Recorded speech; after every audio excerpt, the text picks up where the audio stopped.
Mike, this has been my view ever since I went to the central bank conference at the Hoover Institution earlier in the year.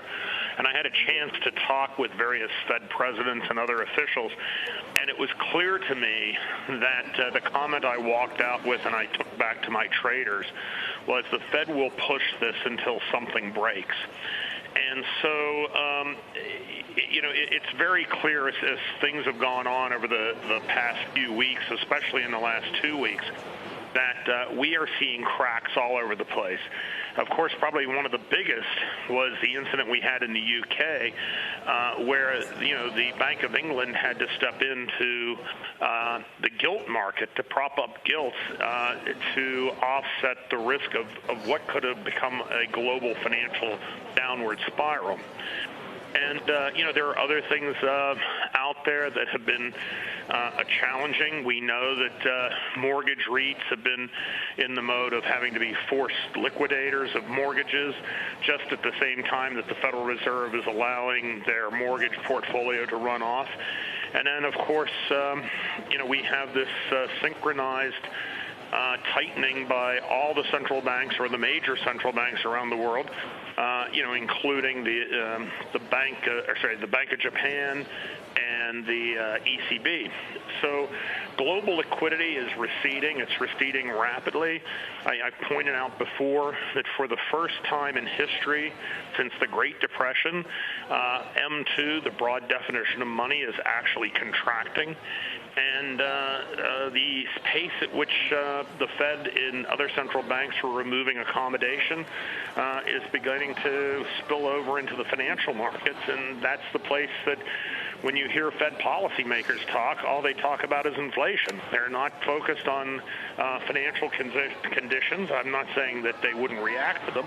Matter of fact, what I would say is they're going to be likely to have to react to them, because I think the market is going to force a pivot on them, and I think we're only weeks away.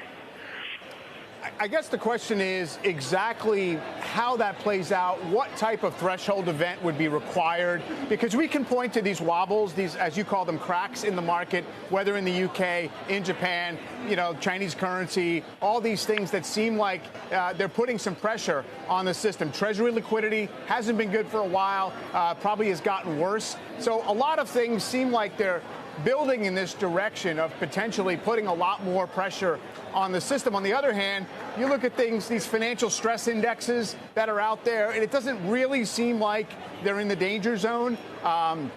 Maybe the Fed is simply expecting that it should be able to go a little bit farther in terms of its rate hiking program, get in the zone of where they're trying to get rates above 4%, and they may get lucky and inflation could ease back. I mean, what's to say that it comes to a head before that moment? Well, Mike, I think that, what you just said is true.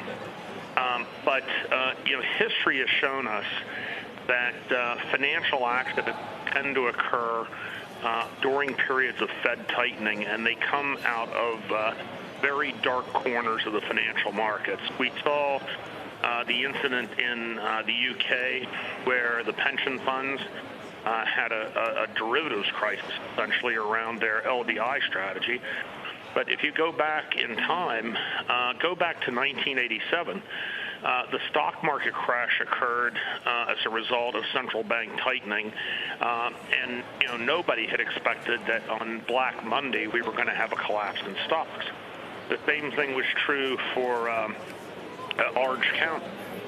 When Orange County suddenly had to declare bankruptcy, nobody expected it. This was an obscure part of the municipal market. And then, of course, long-term capital.